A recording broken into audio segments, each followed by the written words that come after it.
요한복음 20장 말씀 보겠습니다.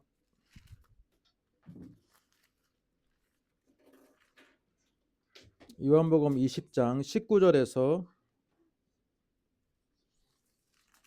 23절까지.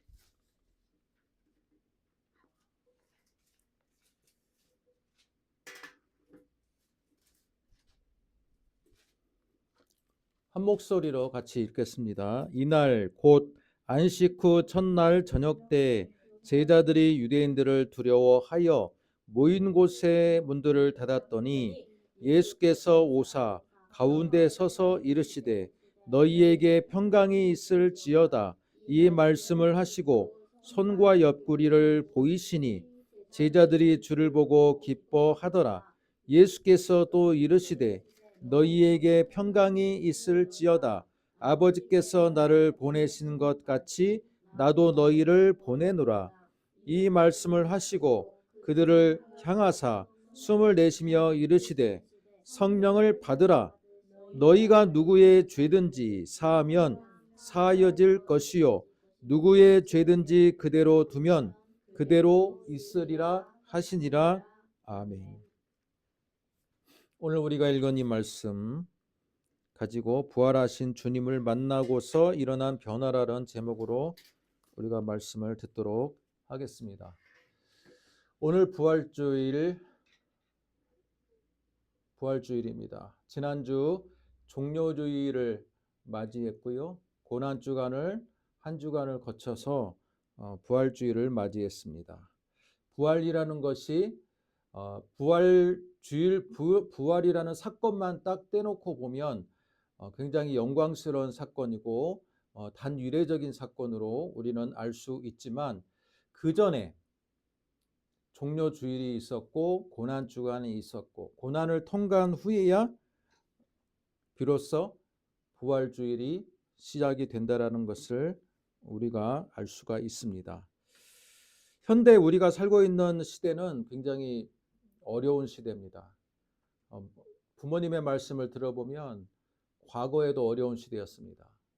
그런데 과거에는 그래도 거대한 미국이란 나라의 배경하에서 전 세계가 호황을 누리던 시절도 있었고 또한 안보도 확보가 될 수 있는 시대였습니다. 하지만 지금은 미국의 절대적인 패권주의는 점점 사라지고 있고 정세는 더욱더 어려워지고 뿐만 아니라 우크라이나와 러시아 전쟁, 미국과 이란 전쟁, 세계 곳곳에서 종교 간의 다툼, 지역 간의 다툼 뿐만 아니라 여러 세계적인 어려운 현상으로 인해서 물가적인 불안도 맞이하고 있습니다. 그것뿐입니까? AI의 혁명이라고 일컬어지는 시대가 곧 도래하고 있고 우리는 이미 그 초입부를 맞이하고 있습니다. 기존의 직업들이 흔들리고 기존의 가치관들이 흔들려지는 시대를 살고 있습니다. 어쩌면 우리가 살고 있는 이 시대는 나중에 우리가 평가할 때 세계사적인 굉장히 전환기에 있었다라고 그렇게 말할 수도 있다라고 봅니다. 한마디로 말하면 지금 우리가 살고 있는 시대는 굉장히 불안정하고 불확실한 시대다라고 볼 수 있습니다.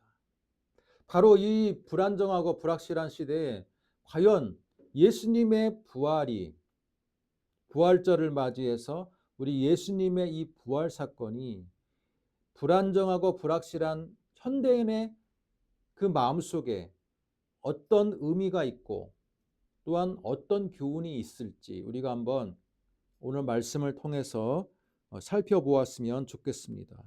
자, 오늘 19절의 말씀을 보면요. 예수님의 제자들도 역시 불안합니다. 두렵습니다. 19절을 보시기 바랍니다. 안식 후 첫날. 여러분, 안식 후 첫날은 언제입니까? 예수님이 부활하신 그날입니다. 예수님은 안식 후 첫날 새벽에 부활하셨습니다. 자, 그러면 19절은 안식 후 첫날 저녁입니다. 예수님이 이미 부활하신 바로 그 날의 저녁이에요. 제자들이 유대인들을 두려워해서 문들을 닫았다. 문들을 닫았다. 지금 제자들이 있는 곳은 어디입니까? 마가의 다락방일 거예요. 마가의 다락방에 모였어요. 그런데 이미 스승은 로마의 군병과 유대 종교 지도자들에 의해서 잡히고 신문당하고 처형을 당했습니다. 그것을 제자들은 이미 알고 있습니다. 제자들은 이미 알고 있어요.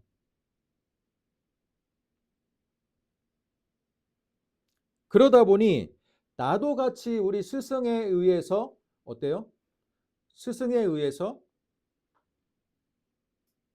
잡혀서 우리 스승처럼 죽을 수도 있겠다라는 두려움이 엄습해 있는 겁니다. 그래서 마가의 다락방에 딱 모여가지고 문을 완전히 잠그고 그 안에서 두려워하고 있습니다. 어떻게 하면 좋지? 어떻게 하면 좋아? 지금 우리 스승이 이렇게 십자가형을 받았는데 우리 역시 같이 연루가 돼가지고 십자가형을 받을까봐 이들은 두려움과 공포 속에서 밖에 나갈 생각도 못하고 있는 거예요. 오늘 말씀을 보시면 제자들이 두려워하여 모인 곳의 문을 닫았더니 라고 되어 있습니다. 자, 그 가운데 예수님이 등장하십니다. 너희에게 평강이 있을지어다. 오늘 19절에 하반부를 보면요. 예수님이 어떻게 들어오셨는지는 나오지 않습니다. 그러나 다른 공간복음서를 보면요. 예수님은 문을 두드려서 나 왔다라고 그렇게 일반적인 인간의 방법으로 들어오지 않았다라는 것을 우리가 익히 알고 있습니다. 예수님은 부활하신 영체이기 때문에 이제는 공간의 제약 없이 들어오신 거예요. 공간의 제약을 뛰어넘어서 예수님께서 너희에게 평강이 있을지어다 라고 말하고 있습니다. 지금 예수님의 제자들이 어떻다고요? 두려운 가운데 있어요. 공포가 있어요. 문을 닫았다고 해서 그 두려움과 공포가 해결이 됩니까? 네, 아니에요. 문을 걸어 잠갔다고 해서 야, 문이 잠갔으니까 외부인이 침입을 못하니까 우리는 이제 평안해지자라고 그렇게 인간적인 방법으로 문을 걸어 잠갔지만 그럼에도 불구하고 여전히 공포와 불안은 해결이 안 됩니다. 문을 걸어 잠갔다고 해서. 어쩌면 현대인들이 갖고 있는 마음은 그런 마음일 겁니다. 외부적인 충격과 내가 갖고 있는 여러 가지 스트레스로 인해서 마음의 문을 걸어 잠깁니다. 우리 우울증이 있는 분들도 있고 혹시라도 여러 가지 상처들이 있는 분들이 있잖아요. 그분들이 마음의 문을 걸어 잠궈요. 그러면 잠궜다고 해서 마음이 평안해지느냐? 그렇지가 않아요. 마음의 문을 닫았음에도 불구하고 불안과 공포는 계속되는 거예요. 그게 사람의 심리 상태이고 인간이 갖고 있는 연약함입니다. 자, 그 불안에 있는 제자들 가운데 주님이 부활하신 몸으로 들어오십니다. 제일 먼저 주님이 어떤 말씀을 하시는 거예요? 소명이가 한번 읽어보세요. 빨간 글씨. 19절에 빨간 글씨. 자, 시작. 그렇습니다. 너희에게 평강이 있을지어다. 한마디로 말하면 이 샬롬입니다. 샬롬. 자, 예수님이 왜 평강이 있을지어다라고 말합니까? 제자들이 두려워하고 있다는 것을 예수님이 아시는 거예요. 두려움과 절망과 공포 속에 있다는 거 아시고 너희에게 평강이 있을지어다. 여기서 말하는 평강은 예수님이 문제를 해결해 주는 평강이 아니에요. 어떻습니까? 너희에게 평강이 있을지어다. 내가 유대인들, 로마 병정들 눈을 가리워서 너희들을 안전하게 보디가드를 쳐줄 테니까 평강이 있을지어다 라는 의미가 아니에요. 여전히 로마 군병들은 예수님의 제자들을 또는 예수님의 추종자들을 조사하고 있을 거예요. 로마 지도자들, 종교 지도자들 역시 어때요? 예수님이 죽으심으로 인해서 그 이후에 잔당들을 혹시라도 색출하려고 하고 있을 겁니다. 그런데 예수님이 평강이 있을지어다라고 말한 건 뭐예요? 그들의 눈을 가리워 주거나 너희들의 문제를 해결해 주겠다라는 뜻이 아니에요. 여전히 세상은 험하고 여전히 자신들이 궁지에 몰려 있는 제자들인데 예수님이 주시는 평강은 뭡니까?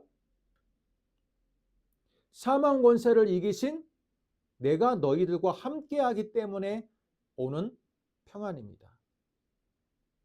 예수님의 제자들이 지금 불안에 떨고 있는데 어느 순간 보니까 예수님이 우리 옆에 와 계시는 거예요. 문제는 하나도 해결이 안 됐어. 그러나 부활하신 주님이 나와 함께 있다는 것만으로도 평안하게 되는 것. 그게 바로 주님이 주시는 평안입니다. 그것을 잘 보여주는 사건이 20절입니다. 이 말씀을 하시고 손과 옆구리를 보이시니 손과 옆구리를 보이셨다. 여러분, 부활하신 예수님께서 이 손에 못자국, 옆구리에 창자국, 그것을 그대로 가지고 계시는 거예요. 이왕이면 영체이시고 부활하신 영광스러운 몸이라면 그 상처 자국들을 얼마든지 없앨 수도 있고, 그죠? 훨씬 더 영광스러운 몸으로 보기 좋은, 소위 말해서 현대인들이 말하는 아주 비주얼적으로, 그죠? 더 멋진 부활하신 영체로 나타나실 수가 있을 겁니다. 그런데 부활하신 예수님은 십자가의 상처를 그대로 가지고 계셨어요. 이거 무엇을 말합니까? 예수님의 부활은 십자가의 상은 못자국, 창자국을 없애는 부활이 아니라 그 고난의 흔적을 통과한 이후의 승리의 부활이었다는 겁니다. 고난의 흔적을 지우는 게 아니라 고난의 흔적을 간직하고 나서의 부활의 승리가 있었다라는 것을 말합니다. 이 말씀이 우리에게 주는 교훈은 무엇입니까? 성도들에게 여러 가지의 상처들이 있고요. 개인마다 갖고 있는 좀 유난스러운 부분이 있습니다. 유난스러운 성격이 있고요. 또는 유난스러운 또 가지고 있는 여러 가지 결함들과 문제들이 있어요. 그런데 예수를 믿는다고 해서 그 나의 문제들이 다 해결되는 것으로 우리가 예수를 믿는 것으로 생각하는 분들도 있어요.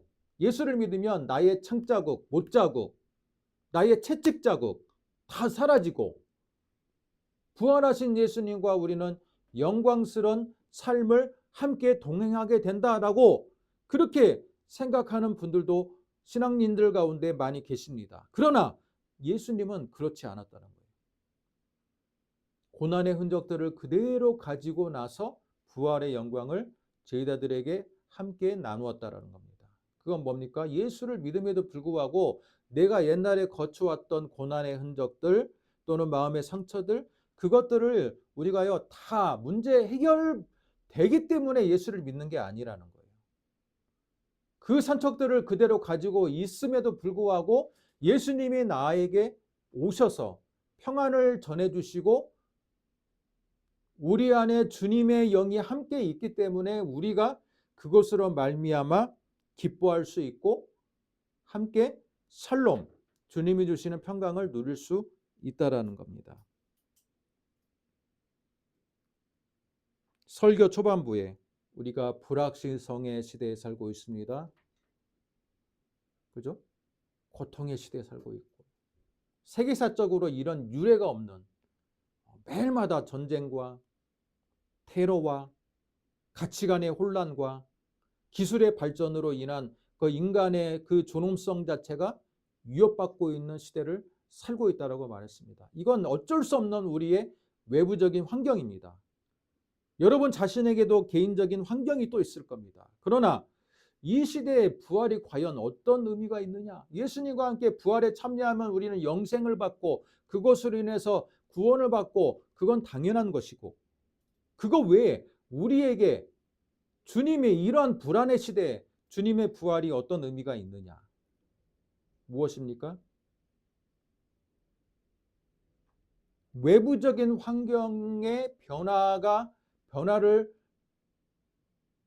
동반하는 부활이 아니라는 거예요. 주님은 창자국과 못자국 고난의 흔적들을 가지고서 그것들에 대한 승리로서의 부활이었던 것처럼 제자들 역시 지금 외부적으로 하나도 변한 게 없습니다. 로마 군병들이 있고요.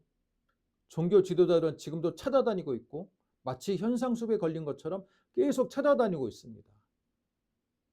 예수의 종교 운동이 이제는 스승의 죽음으로 인해서 어떻게 변화가 되는지 주시하고 있습니다.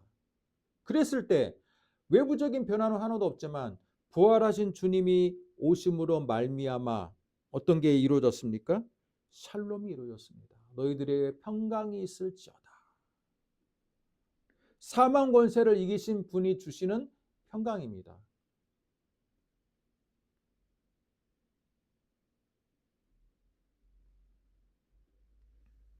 제자들이 얼마나 불안해했냐면요. 주님이 21절에 또 이렇게 말합니다. 뭐라고 말씀하십니까? 너희에게 평강이 있을지어다. 한 번 더 말해요. 처음에 여러분 성경에서 2번, 3번 강조하는 건 뭡니까? 그만큼 그 대상이 평강이 이루어지지 않았다는 뜻이에요. 한 번 평강이 있을지어다 하고 해결돼 버렸으면 예수님이 얘기 안 했을 겁니다. 말씀 더 이상 안 했을 겁니다. 그런데 예수님이 부활하신 예수님을 보고 와 좋아했어. 그리고 그죠? 손과 옆구리에 못자국과 창자국을 만나면서 기뻐했어. 그러나 그럼에도 불구하고 그들의 표정을 딱 봤더니 그럼에도 불구하고 그죠? 평안하지 못한 얼굴들이 여전히 남아 있어요. 왜? 현실은 해결이 된 게 아무것도 없거든. 그죠? 마가다락방에 지금 갇혀 있지만 밖에는 어때요? 외부 문제가 해결됐습니까? 하나도 해결이 안 됐어요. 그러니까 제자들의 마음속에 갑자기 예수님이 부활하심으로 인해서 기뻐했어. 그런데 기뻐하는 순간이 약간 지나니까 무슨 생각이 들어요? 너 우리 스승이 부활해가지고 너무 함께 우리랑 같이 있는 게 너무 좋은데 딱 밖에 문 밖으로 시선을 돌리니까 어때요? 밖에는 아무것도 해결이 안 된 거예요. 그러자 제자들이 얼굴이 표정이 갑자기 싸늘하게 좀 이제 식는 제자들이 보이는 겁니다. 그러자 주님이 이렇게 말씀하시죠. 너희에게 평강이 있을지어다. 다시 한번 평강을 전합니다. 그리고서 21절 중반부 아버지께서 나를 보내신 것 같이 나도 너희를 보낸다. 이건 뭡니까? 파송하는 겁니다. 사명을 부여하는 겁니다. 여러분, 지금 두려워하는 제자들에게 밖에 나갈 수 있어요, 없어요? 지금 제자들의 용기로는 밖에 못 나가는 상황이거든요. 그죠? 그런데 오히려 예수님은 한 걸음 더 나가십니다. 야, 너희들 내가 이제는 세상에 예수의 이름을 전하는 전도자로 내가 너희들 파송하겠다. 이건 뭐예요? 문을 박차고 나가라는 거예요. 제자들은 엄두도 안 나는데 예수님은 야, 너 있잖아. 문을 박차고 너 이제 나가. 세상으로 내가 너희를 파송할게. 이걸 통해서 우리가 알 수 있는 건 무엇입니까? 예수를 믿는다는 것은 밖의 환경은 변하지가 않았어요. 밖에 지금 전쟁도 있고 우리나라도 지금 여러분 고유가로 인해서 거의 1,500원 하던데. 그죠? 1,500원 하고 또 오른다고도 그래요. 뿐만 아니라 우리 한반도 자체도 어때요? 안보적인 불안도 있잖아요. 그래서 아마 예민하신 분들은 우리나라가 지금 어떻게 될까 봐 굉장히 불안하신 분도 있어요. 또 외부에 눈을 돌리신 분들은 경제적으로 세계사적으로 또 3차 대전이 일어나는 거 아니야? 또는 기술혁명으로 내 일자리가 없어지는 거 아니야? 하나도 지금 불안 요소들이 많은데 이 지금 부활절을 맞이했는데 외부 환경은 변한 게 있어요, 없어요? 하나도 없어요. 그런데도 불구하고 예수님은 제자들에게 야, 너 그럼에도 불구하고 세상 안에서 너희들 스스로 위축되거나 너희들 공동체만 몰래 숨어가지고 예수 믿지 말고 어떻게 알아? 복음을 가지고 세상에 향해 나가라는 거예요. 제자들에게 야, 너 세상은 아무것도 변한 거 없지만 내 예수의 부활을 너희들이 목격했으니까 너희들이 예수의 증인이 되어서 세상에 나가서 증인의 역할을 해 파송하는 거예요. 상식적으로는 안 맞죠. 그죠? 상식적으로는 안 맞아. 그러나 주님은 제자들이 가능하다라고 말하고 계시는 거예요. 야, 너 가능해. 너희들이 지금 두려워 떨고 있는 거 다 아는데 내가 너희들에게 사명을 주고 성령을 주면 너희들은 밖에 나가서 하나도 변화되지 않는 악한 세상 속에서 예수의 복음을 전할 수 있는 사명자가 될 수 있어. 그렇게 말하는 겁니다. 오늘 부활절이 우리에게 의미가 있는 것은 바로 그거예요.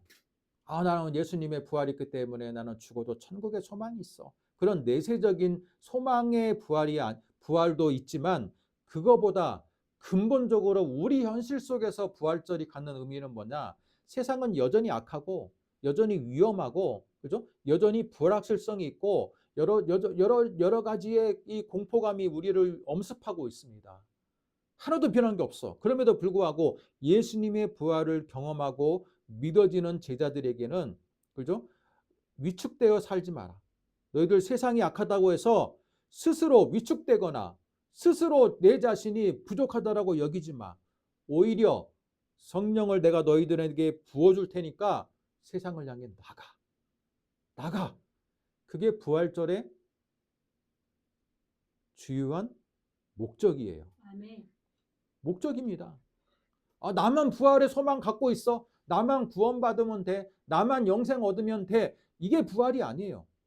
예수님은 야, 너희들 평안이 있을지어다. 샬롬 2번을 말씀해 준 다음에 너희들 이제 세상을 향해 내가 파송할 거야. 부활의 비전을 보여주는 거예요. 부활절 맞이해서 여러분은 어떤 비전이 있습니까? 오늘도 계란 못했네. 계란 삶아서 빨리 나눠줘야 되는데 그거에 대한 아쉬움이 있습니까? 아니면 뒤에 배경을 좀 이쁘게 부활절 배경으로 좀 만들어주지 배경도 하나도 안 바꿨네. 그런 불만이 있습니까? 아니면 부활절이라고 해서 그냥 여전히 4월이 되면 부활절이 오는 거니까 그냥 별 감흥 없는 부활이십니까? 그러나 실제적인 예수님의 부활의 감동을 목격한 사람들에게 주님은 파송하는 겁니다. 근데 그냥 파송하는 게 아니에요. 오늘 말씀 22절 이 말씀을 하시고 그들을 향하사 숨을 내쉬며 이르되 성령을 받으라.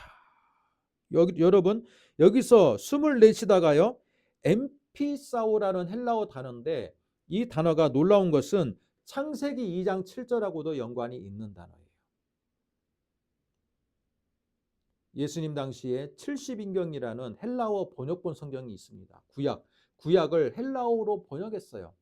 그것을 70인이 번역했다 해가지고 그 당시에 70인경 성경이 있어요. 근데 이 70인경 성경이 무슨 언어로 됐다고요? 그 당시가 헬라 문화권이기 때문에 헬라어로 70인역의 구약이 번역이 됐던 시대입니다. 이미 수백 년 동안 번역이 돼서 그걸 갖고 있었어요. 그런데 창세기 2장 7절이 뭡니까? 하나님께서 아담에게 생기를 불어넣어 주는 장면입니다. 코에 생기를 불어넣어 주시니 사람이 드디어 생명이 되었다라는 기사가 있죠. 자, 거기에서 생기를 불어넣다라고 할 때 그 단어가 엠피사오입니다. 그 단어가 오늘 제자들에게도 제자들에게도 22절 그들을 향하사 숨을 내쉬며 엠피사오라는 단어가 쓰였다는 겁니다. 이거 뭡니까? 굉장한 의도가 있다라는 거예요. 창세기 2장에서 엠피사오는 뭐예요? 인간을 창조하는 영으로서 엠피사오입니다. 그러면 오늘 말씀에 나오는 주님께서 제자들에게 숨을 내셨다라는 엠피사오는 무슨 뜻입니까?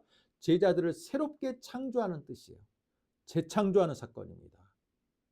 창세기 2장에서 창조할 때 엠피사오가 쓰였던 것처럼 이제는 제자들을 두려움과 공포에 떨고 있는 제자들을 근본적으로 새로운 새 사람으로 창조하는 사건이에요.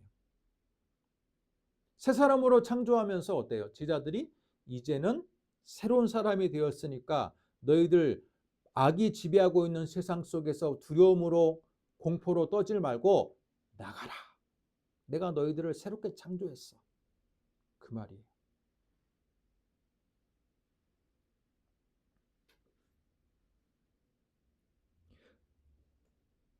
이 어려운 시대의 제자들에게 예수님께 부활하신 예수님이 성령을 불어넣어 주신 이유는 뭡니까? 숨을 내셨는데 뭐라고 비유했어요? 성령을 받으라. 주님이 부어주시는 숨은 바로 성령입니다. 성령.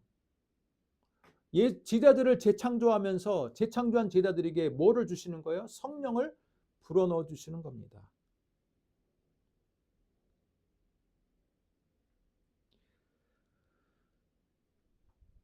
성령을 주신 이유는 혼자서는 세상을 이길 수가 없기 때문에 그러는 거예요. 혼자서는 세상을 이길 수가 없습니다.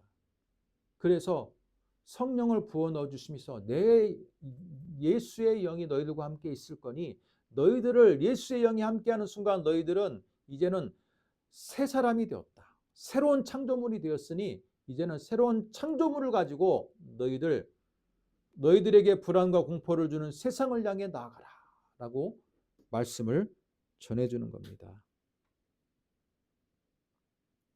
지금 우리 시대에 필요한 말씀이 그거지 않을까요? 예수님의 부활절을 맞이해서 지금 여러분 앉아있는 분들에게도 앉아있음에도 불구하고 여러 가지의 많은 사건들과 일들 때문에 한쪽에는 머리가 어때요?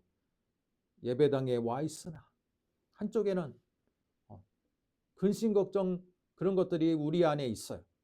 그런 것들을 향해서 주님이 부활절을 맞이한 여러분에게 그죠? 평안이 있으라. 그러면서 숨을 불어넣어 주시면서 여러분에게 재창조의 사건, 성령을 주시면서 재창조하는 사건이 그런 은혜가 이 시간 여러분에게 있다면 여러분은 어때요?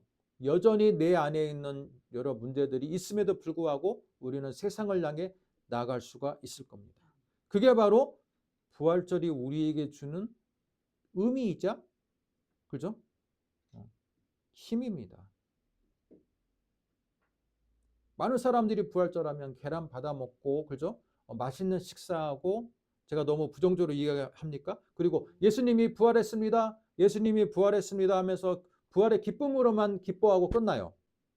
그러나 우리에게 어떤 파워를 주시고 어떤 힘이 되느냐라는 부분에 초점을 맞춘다면 바로 오늘 본문이에요. 오늘 본문. 숨을 불어넣어 주시면서 성령을 받으라. 그러면서 내가 너희들에게 평안을 주고 평안한 너희들이 세상을 향해서 나아가라.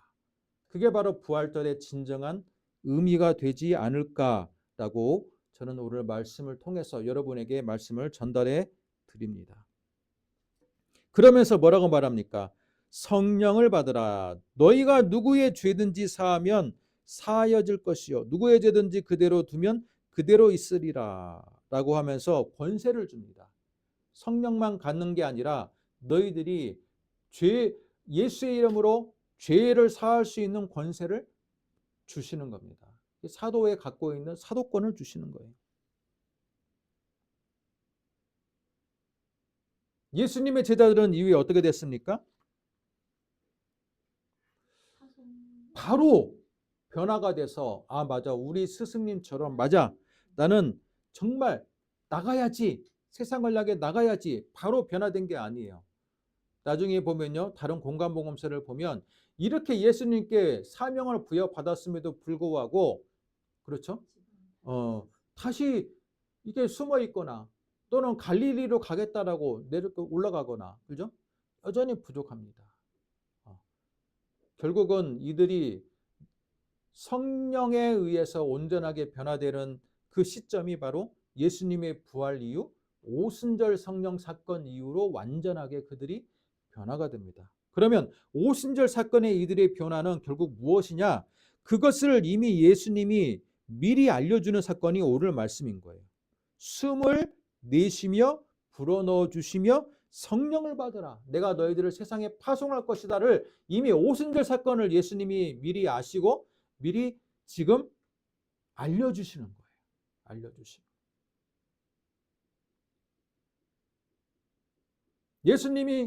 예수님의 제자들이 오순절 사건 때 성령 받았을 때 어때요? 예수님의 제자들이 비로소 변화되었을 때 세상은 변화가 되었습니까?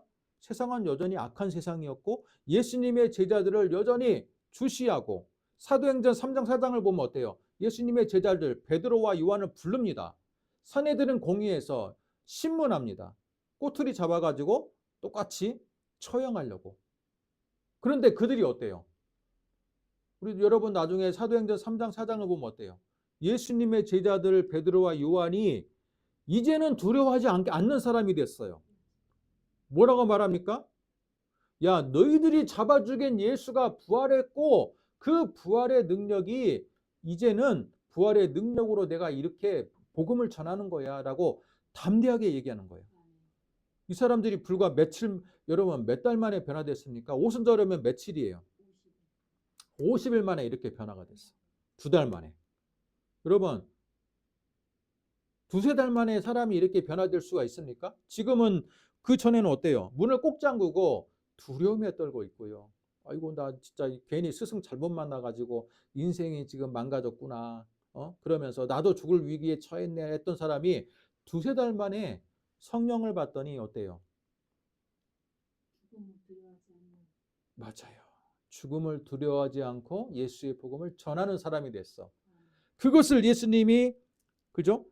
미리 아시고 계획하시고 숨을 내쉬며 재창조해 준 거예요. 제자들을. 야, 너희들이 이제는 옛사람이 아니라 부활하신 예수님을 만났으니까 새 사람을 입은 사람이야. 숨을 불어넣어줬어. 그리고 성령을 넣어줬어. 그러면서 이제는 세상을 향해서 나가라. 내가 세상을 변화시켜 주겠다라고 한 게 아니에요. 세상은 여전히 악하고 위험하고 불안하고 그죠? 초조하고 이 모든 세상은 그대로인데 누구를 변화시키는 거예요? 제자들을 변화시켜 주는 거예요. 부활절이라는 것은 바로 그겁니다. 세상을 변화시키는 게 아니라 예수님을 세상을 완전히 선의 세계로 악의 세계가 아니라 선한 세계로 바꿔주기 위해서 이 땅에 오신 게 아니라 부활을 소망하고 믿는 사람들에게 나타나셔서 그들을 바꿔주시기 위해서 예수님이 부활하신 거예요. 그들을 바꿔주기 위해서. 너희들에게 평강이 있을지어다. 숨을 불어넣어 주시면서 재창조해 줍니다. 너희들이 예수를 믿음에도 불구하고 왜 옛사람의 모습을 그대로 가지고 있느냐. 그러면서 숨을 불어넣어 주시면서 다시 창조해 주시는 거예요. 성전을 다시 부어 주시는 거예요. 그러면서 세상을 향해서 나아가라. 그게 바로 주님이 부활하신 이유이자 우리가 이 자리에 앉아 있는 이유라고 볼 수 있습니다.